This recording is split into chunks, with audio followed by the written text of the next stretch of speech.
Video में हम ये देखेंगे कि किस तरह से हम जावास्क्रिप्ट की मदद से डाइस गेम को डायनेमिक बना सकते हैं। पिछली वीडियो में आपने देखा कि किस तरह से हम HTML और CSS की मदद से एक डाइस। तो सबसे पहले मैं यहाँ पर कुछ आईडीज़ बनाऊँगा। मैंने यहाँ आया और मैंने लिखा आईडी, ठीक है। मैं इसे नाम दे देता हूँ play1 का, और यहाँ के मैं एक और आईडी बना लूँगा और इस आईडी को मैं नाम दे दूँगा play2 का, ठीक है। और इसी तरह मैं इमेजेस के अंदर भी आईडी दे दूँगा इसे मैं जैसे check1 की, और यहाँ पर आकर इसे मैं आईडी दे दूँगा check2 की, ठीक है। आईडी देने के बाद अब मैं यहाँ नीचे आऊँगा अपने डॉक्यूमेंट पे, और यहाँ मैं स्क्रिप्ट का टैग दूँगा। जावास्क्रिप्ट लिखने से पहले हम स्क्रिप्ट का टैग देते हैं, ठीक है। एंड यहाँ पर ये टैग क्लोज नहीं हुआ बाय डिफ़ॉल्ट, चलिए मैं खुद ही इसे क्लोज कर लेता हूँ, ठीक है। स्क्रिप्ट के टैग को मैंने क्लोज कर दिया, ठीक है। अब इसके अंदर मैं जावास्क्रिप्ट का सबसे पहले तो मैं ये चाहता हूँ कि यूज़र जब भी यहाँ आए और इस बटन पे क्लिक करे तो उसे यहाँ पर ये दोनों डाइस जो हैं वो चेंज होती हुई मिलें, ठीक है। रैंडमली वो चेंज हो और यहाँ पर कुछ नंबर शो करें, और उसी के साथ साथ यहाँ पर विनर का नेम भी बताता रहे कि player1 विनर है या player2। तो यहाँ पर मैं दोबारा अपने VS कोड पे, और यहाँ पर आकर मुझे एक इवेंट फंक्शन यहाँ पर कॉल करना पड़ेगा। लेट से मैंने कॉल किया ऑन क्लिक, ठीक है। ऑन क्लिक का फंक्शन क्या करता है कि जब भी आप इस बटन पे क्लिक करोगे ये आपको उस फंक्शन के मुताबिक आउटपुट देगा जो आपने इस ऑन क्लिक के इवेंट के अंदर यूज़ किया होगा। तो मैं यहाँ पर दे देता हूँ फंक्शन का नेम डाइस प्ले, ठीक है। एंड क्लोज कर दिया, कोई आर्गुमेंट्स नहीं दे रहा। और अब यहाँ आके मैं उस फंक्शन को बनाऊँगा। मैंने फंक्शन बनाया। फंक्शन बनाने के दो तरीके हैं। जो पुराना वर्जन था जावास्क्रिप्ट में, उसमें हम क्या करते थे, फंक्शन लिखते थे, नेम लिखते थे फंक्शन का, और उसके बाद इक्वल टू डाल के कर्ली ब्रेसेस के अंदर अपनी जो भी हमारी कंडीशंस होती थी वो हम देते थे। बट एक मैं स्क्रिप्ट में जो अपडेट वर्जन आया है जावास्क्रिप्ट का, उसमें क्या है, आप फंक्शन यू लिख सकते हैं। आप कोई वेरिएबल लें और उस वेरिएबल के अंदर आपने क्या किया, आपने नेम दे दिया वेरिएबल को। मैंने यहाँ डाइस प्ले दिया हुआ है तो मैं इसे भी यहाँ पर डाइस प्ले दे दूँगा, ठीक है। और उसके बाद आप इक्वल टू लगा के जो आर्गूमेंट्स आप देना चाहते हैं आर्गूमेंट्स हैं, और उसके बाद equal to and greater than का साइन लगा के अब मैं कर्ली ब्रेसेस के अंदर अपनी कंडीशंस दूंगा जो कि मुझे कंडीशंस पास करनी होंगी इसमें, ठीक है। इस फंक्शन को एक मैं स्क्रिप्ट में जो नया फंक्शन आया इसे फैट एरो फंक्शन कहा जाता है, ठीक। मैं लेता हूँ यहाँ पर दो, ठीक है पहले, और मैंने फर्स्ट वेरिएबल को नेम दे दिया variable player1 is equal to, अच्छा मैं डॉट फ्लोर का फंक्शन यूज़ करूँगा और इसके अंदर मैं मैथ डॉट रैंडम का फंक्शन यूज़ करूँगा, ठीक है। और यहाँ पर मैं इस पूरे को मल्टीप्लाई कर दूंगा 6 के साथ, और उसमें प्लस कर दूंगा 1 को। मैं आपको दिखाता हूँ हाउ क्या रहा है। अब जब मैंने कंसोल डॉट लॉग करके मैं आपको दिखाता हूँ कि असल में हो क्या रहा है, ठीक है। मैंने कंट्रोल एस किया और यहाँ पर आकर मैं इंस्पेक्ट करके दिखाता हूँ आपको, कंट्रोल शिफ्ट आई। अब जब भी मैंने रिफ्रेश किया पेज, जब भी मैं पेज रिफ्रेश करूँगा मुझे एक रैंडमली नया नंबर 1 to 6 तक जनरेट करके दे रहा है, ठीक है। तो अब मैं आपको समझाता हूँ कि हो क्या रहा है इसमें। मैंने पेज रिफ्रेश किया, मैं यहाँ आया मैथ डॉट फ्लो, ठीक है। फ्लोर का फंक्शन क्या करता है, मैंने कुछ भी वैल्यू दी 5 पॉइंट रैंडम में कुछ भी नंबर दे दिया मैंने, ठीक है। आप देख सकते हैं कि मुझे पॉइंट के बाद डेसिमल के बाद जितनी भी वैल्यूज़ थी, जितने भी डिजिट्स थे, वो रिमूव करके रिटर्न कर दिया पॉइंट से पहले वाला नंबर, ठीक है। तो फ्लोर का फंक्शन यही करता है कि डेसिमल के बाद की सारी डिजिट्स को रिमूव कर देता है और डेसिमल से पहले जितने भी डिजिट्स हों उन्हें रिटर्न कर देता है। अब मैं आपको मैथ डॉट रैंडम बताता हूँ। मैथ डॉट रैंडम क्या करता है, हमें रैंडमली कोई भी नंबर जनरेट करके देता है, ठीक है। और आपको कॉपी और पेस्ट करके दिखा देता हूँ। ओके, हमने कॉपी किया। आप देख सकते हैं कि ये मुझे रैंडमली नंबर जनरेट करके दे रहा है, बट ये नंबर 0 से 0.1 से लेकर 0.9 तक जनरेट करके दे रहा है मुझे। तो 1 to 6 तक इसके साथ लिंक कर सकूं, ठीक है। और ये इमेजेस मुझे डायनामिकली रैंडमली चेंज होती हुई नज़र आए। तो मैं क्या करूँगा, मैं यहाँ आऊँगा, मैथ डॉट फ्लोर का फंक्शन यूज़ करूँगा और उसके अंदर मैं यूज़ करूँगा मैथ डॉट रैंडम का फंक्शन, ठीक है। मैथ डॉट रैंडम का फंक्शन मैं यूज़ करूँगा और यहाँ पर ये देख सकते हैं आप।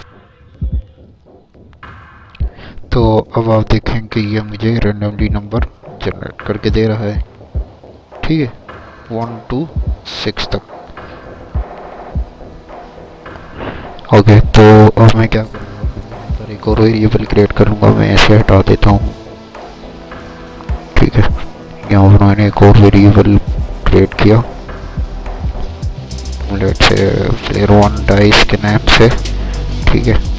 और उस वेरिएबल के अंदर मैं क्या करूँगा, देखें पहले जो हम कॉन्केटिनेशन करते थे, हम जो है कुछ यूँ करते थे कि यहाँ पर नेम लिखा, ठीक है। और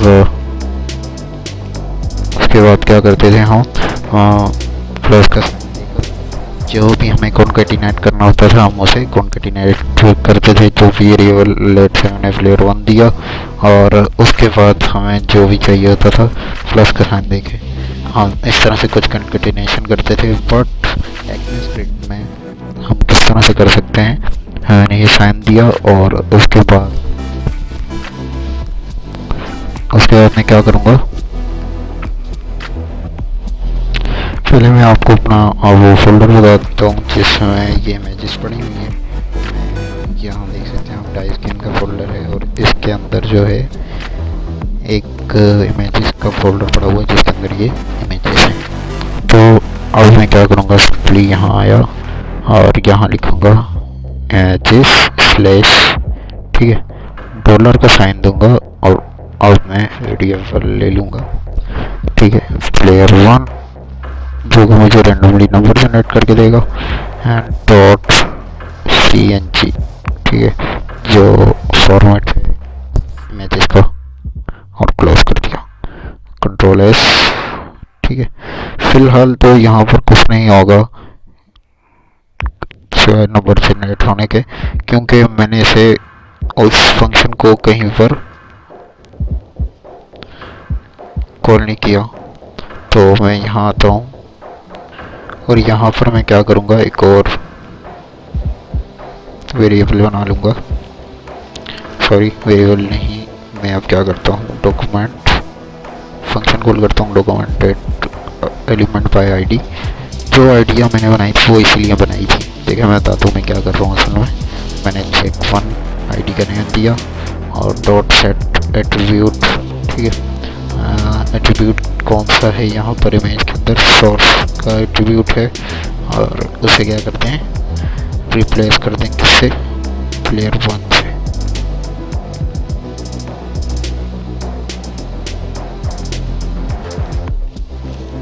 player1 की डाइस से। ओके, यहाँ तक क्लियर है। अब मैं आपको यहाँ पर दिखाता हूँ आउटपुट क्या आ रहा है। मैंने रिफ्रेश किया और यहाँ पर आप देख सकते हैं जब भी मैं यहाँ पर क्लिक करूँगा मुझे रैंडमली एक इमेज मिलती रहेगी 1 to 6 तक, ठीक है। अब बताता हूँ हो क्या रहा है असल में। देखिए डॉक्यूमेंट का जो कीवर्ड है ये क्या करता है, ये जितनी भी इस वक्त आप बॉडी देख रहे हैं यहाँ पर, यहाँ जो जिसमें मैं कोड कर रहा हूँ इस वक्त, ये डॉक्यूमेंट, ठीक है, तो ये बॉडी है, ये डॉक्यूमेंट कहलाता है। मैंने कहा कि डॉक्यूमेंट में से एलिमेंट को एक्सेस करो, कौन से एलिमेंट को, आईडी के एलिमेंट को गेट करो, और आईडी का मैंने नेम दे दिया कि इस आईडी को आपने गेट करना है, check1 नाम की आईडी है, इसे गेट करना है। तो उसने क्या किया, check1 नाम की आईडी को गेट किया, और उसके बाद मैंने कहा डॉट सेट एट्रीब्यूट, उस आईडी के अंदर जो है एक एट्रीब्यूट यूज़ हो रहा होगा सोर्स नेम का, ठीक है, उस सोर्स को रिप्लेस कर दें किससे, player1 डाइस से, ठीक है, उस सोर्स को यूज़ करें किसके साथ, इसके साथ। अब इससे क्या होगा कि वो इससे लिंक होने के बाद नंबर्स जो जनरेट हो रहे थे, अब वो नंबर्स ये देखें यहाँ पर, अगर आपको मैं इमेजेस दिखाऊं तो इमेजेस किस नेम से हैं, 1 2 3 4 5 6, ठीक है, तो वो नंबर्स यहाँ पर इन इमेजेस के साथ कॉन्केटिनेट हो रहे हैं, और वहाँ पर मुझे रेंडमली इमेजेस जनरेट करके दे रहा है। सेम प्रोसेस मैं जो है दूसरी डाइस के लिए भी करूँगा। तो मैंने क्या किया, इसे कॉपी कर लूँगा, और कॉपी करने के बाद मैं इसे यहाँ पर पेस्ट कर दूँगा। सिंपली सिर्फ नेम चेंज करूँगा, मैंने player2 कर दिया, और यहाँ पर इसे मैंने player2 डाइस कर दिया, और यहाँ पर इसे भी मैंने player2 कह दिया, player2 डाइस, और आईडी नेम भी चेंज करूँगा, check2, जो मैंने यहाँ पर आईडी दी हुई थी check2 की, ठीक है। अब देखते हैं क्या हो रहा है। मैंने कंट्रोलर सेव किया, पेज पे गया, रिफ्रेश किया, अब आप देखेंगे दोनों रैंडमली चेंज हो रही है, ठीक है, यहाँ तक तो हो गया। अब मुझे क्या करना है, मैं चाहता हूँ कि जब भी यूज़र क्लिक करे, ठीक है, ये देखें इस वक्त विनर कौन है, player1 है, तो यहाँ पर मुझे शो होना चाहिए कि हु इज़ द player1 और player2, ठीक है। तो उसके लिए मैं क्या करूँगा, मैं यहाँ आया VS कोड पे, और यहाँ पर मैं कंडीशन यूज़ करूँगा, इफ़ कंडीशन यूज़ करूँगा player1 is greater than player2, then क्या कर दें, क्या रिटर्न करें, मुझे रिटर्न कर दें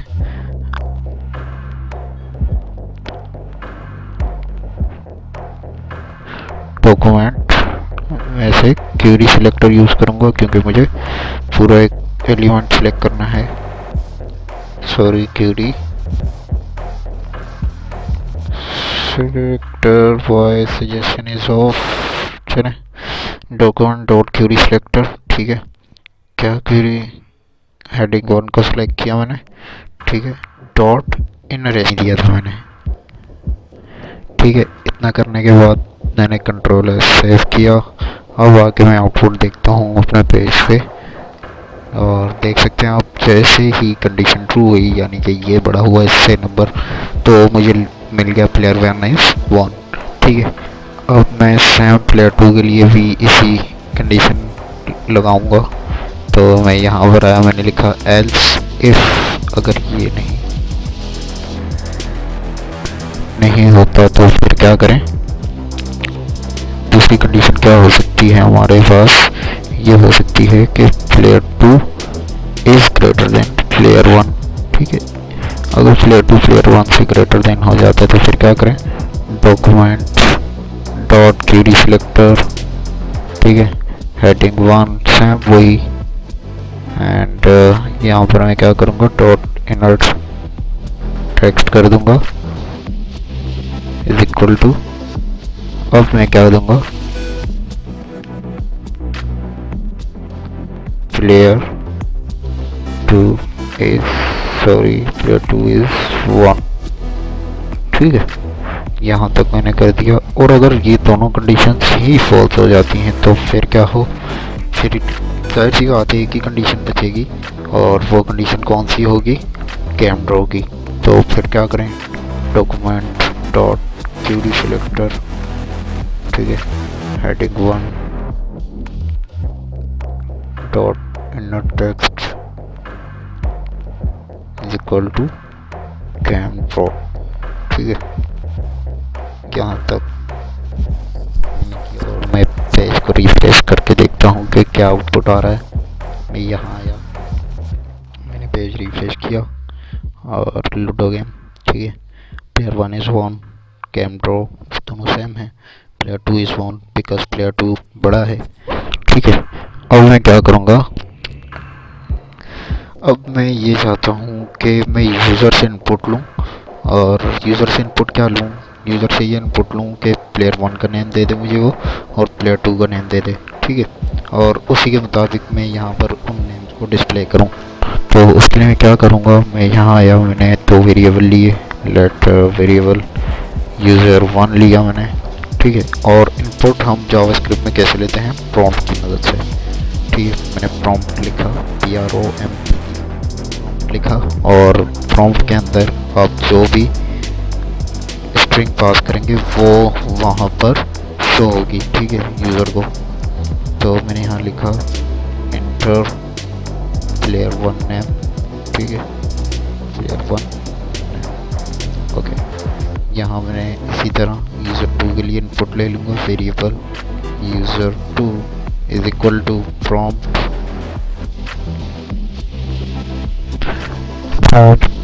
PROMPT, सेम वही। और यहाँ पर मैं लूँगा इंटर प्लेयर 2 नेम, ठीक है। यहाँ तक हो गया। और मैंने रिफ्रेश करूँगा अपने पेज को, और रिफ्रेश किया तो देखें मुझसे ये इनपुट मांग रहा है। मैंने कुछ भी इनपुट दिया, ठीक है। और यहाँ भी मैंने रेंडमली इनपुट दिया, ओके किया। अच्छा, फ़िलहाल तो हमें कुछ आउटपुट नहीं मिल रहा क्योंकि हमने इसे कहीं लिंक नहीं किया इस इनपुट को। तो अब मैं इस इनपुट को लिंक कर दूँगा। तो मैं यहाँ आया और मैंने यहाँ के उस यूज़र इनपुट को लिंक कर दूँगा, ठीक है। मैंने एक मैं स्क्रिप्ट का आपको बताया कि किस तरह से हम इसे कॉन्केटिनेट करते हैं। तो मैं यहाँ आया, मैंने डॉलर का साइन लगाया, और डॉलर के साइन के अंदर मैंने यूज़र 1 कर दिया, ठीक है, यूज़र 1 स्पेस 1, ठीक है। अब ये मुझे यूज़र 1 का बताएगा कि जो भी यूज़र 1 होगा उसका नेम दे देगा, और आगे ये जो भी मैंने स्ट्रिंग पास की है लिखी हुई आ जाएगी मेरे पास। तो मैंने सेम यूज़र 2 के लिए भी किया, ठीक है, यूज़र 2 एंड 1 स्माइली बना दी मैंने। और यहाँ पर सॉरी ये वाला साइन आएगा, ठीक है। साइन आपने बड़ी ध्यान से लगाना है। अब मैं यहाँ आया, अब देखते हैं हम अपना इनपुट, मैंने पेज रिफ्रेश किया, मैं देता हूँ अपना नेम दे देता हूँ, दूसरा नेम मैं दे दूँगा, कोई भी फरहान दे दिया मैंने। अब देखें आप, अच्छा नेम तो दे रहा है लेकिन उन नेम्स को यहाँ डिस्प्ले नहीं कर रहा, वो ऊपर तो नेम दे रहा है कि फरहान वॉन, ठीक है। तो इसके लिए हम क्या करेंगे, मैं सबसे पहले तो आपको यहाँ पर कंसोल करके कुछ दिखाना चाहिए। अगर यूज़र कैंसिल कर देता है, ठीक है, अगर यूज़र ने कैंसिल कर दिया तो मुझे क्या देगा, नल।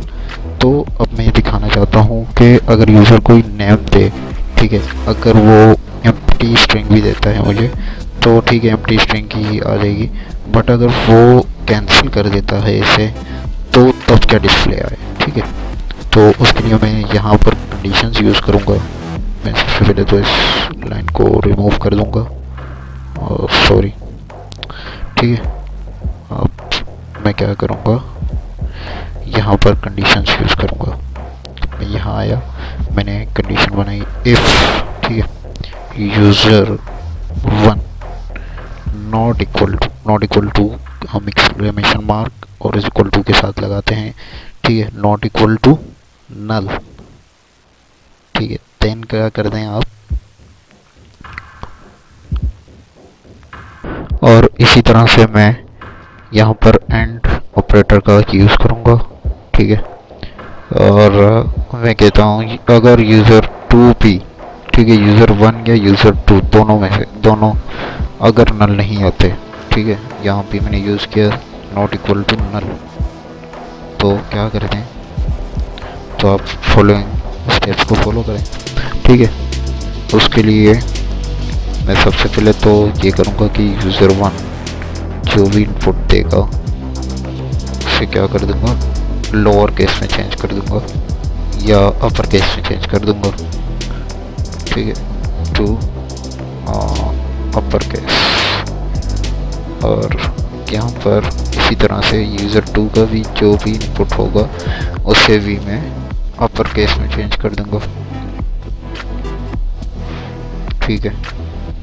अब मैं क्या करता हूँ,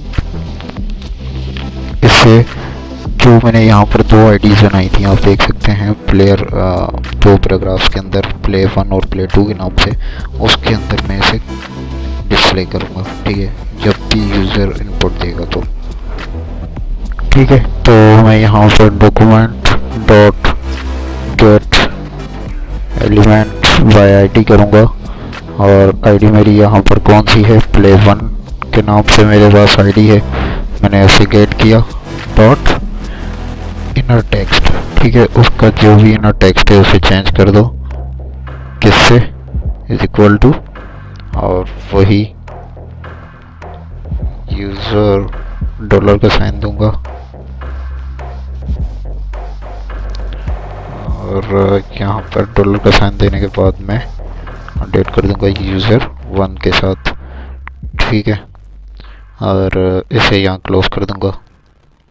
सेम मैं यूज़र 2 के लिए भी करूँगा, document gate element by ID, और उसके लिए मैंने कौन सी आईडी बनाई थी आप देख सकते हैं ऊपर, प्ले 2 की आईडी बनाई थी मैंने, ठीक है, डॉट इनर टेक्स्ट मैं इसका भी चेंज कर दूंगा और इससे मैं क्या कर दूंगा, डॉलर